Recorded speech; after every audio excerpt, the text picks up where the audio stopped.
বহু বাধা কাটিয়ে শেষ পর্যন্ত নতুন বছরে শুরু হচ্ছে অ্যাম্বুলেন্স দাদার বায়োপিক নির্মাণ। ডুয়ার্সের ক্যানভাসে পদ্মশ্রী করিমুলের সমাজসেবা ক্যামেরাবন্দি হবে সেলুলয়েডের জন্য। কাঠফাটা রোদের গনগনে দুপুর অথবা কনকনে শীতের রাত, উত্তরবঙ্গের প্রত্যন্ত এলাকায় নিজের বাইক অ্যাম্বুলেন্সে অসুস্থদের হাসপাতালে পৌঁছে দেন করিমুল হক। জলপাইগুড়ির অখ্যাত গ্রামে সেবাপ্রতি মানুষটি পরিষেবা দিয়ে চলেছেন নিখরচায়। সমাজসেবায় নিঃস্বার্থ অক্লান্ত অবদানের জন্য তাকে অনন্য সম্মানে ভূষিত করে জি 24 ঘন্টা।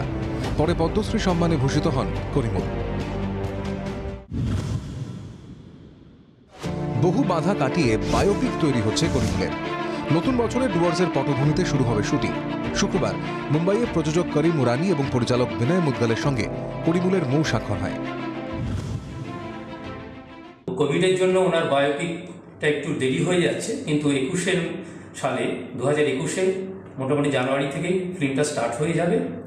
ফিল্মটা ওনার জীবনের উপর হচ্ছে, বাইক অ্যাম্বুলেন্স দাদার যার নাম। রাজডাঙ্গার ধলাবাড়ি গ্রামের এক সাধারণ মানুষের অসাধারণ কাজকে সেলুলারে তুলে ধরার তোড়জোড় চলছিল অনেক দিন ধরেই। একের পর এক বাধায় আটকে ছিল বায়োপিক নির্মাণ। প্রথমে ঠিক ছিল করিমুলের চরিত্রে অভিনয় করবেন ইরফান খান। অভিনেতার আকস্মিক মৃত্যুতে তা বানচাল হয়ে যায়। কোভিড হানায় বায়োপিক আরও অনিশ্চয়তার মুখে পড়ে। নায়ক হয়তো এর মধ্যে ওটা বলা যাবে না, কারণ হচ্ছে কোভিডের সময় কাকে নেবে, কিন্তু ওরা ধরে রাখছে একজনকেই। আমি এখন বলবো না, সেটা ডাইরেক্টর সাহেবের মধ্যেই ওটা প্রমাণ। শাহরুখ খান থেকে সোনু সুদ, করিমুলের চরিত্রের জন্য উঠে আসছে একাধিক নাম। করিমুল হক এক বিশাল অনুপ্রেরণার নাম। তার বায়োপিক রিলিজ হবে সিনেমা হলের বড় পর্দায়, জানিয়েছেন পরিচালক বিনয় মুদগাল। মালবাজার ব্যুরো রিপোর্ট, জি 24 ঘন্টা। রবিবার সকালে ডুয়ার্সের প্রথম জনসভা বিমল গুরুং। অন্যদিকে শিলিগুড়িতেও বিমলকে টেক্কা দিতে শুকনায় সভা করলেন বিনয় তামাং। 3.5 বছর পর পাহাড়ে বিমল গুরুং। আলিপুরদুয়ারের বীরপাড়ার প্রগতি সংঘের মাঠে গোর্খা জনমুক্তি মোর্চার ডাকে জনসভায় গুরুং। বহুদিন পর পাহাড়ে ফিরে জনসংযোগ বাড়াতেই গুরুংয়ের এই সভা। অন্যদিকে পাল্টা শক্তি প্রদর্শনের তলাইয়ে জনসভা বিনয় তামাং অনেক থাপাদের। বিমল বলছেন বিজেপি সাম্প্রদায়িক দল, ভোট পেতে গোর্খাদের স্রেফ ব্যবহার করা হয়েছে। অভিযোগ গুরুংয়ের। बीजेपी पार्टी बंद बता दे।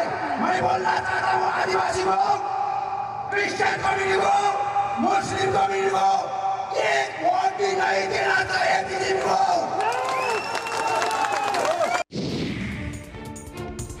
এদিকে বিনয়ের হুমকি, আপাতত তৃণমূলের সঙ্গে থাকলেও তাদের দাবি আদায়ের প্রয়োজনে অন্য পথেও যেতে প্রস্তুত।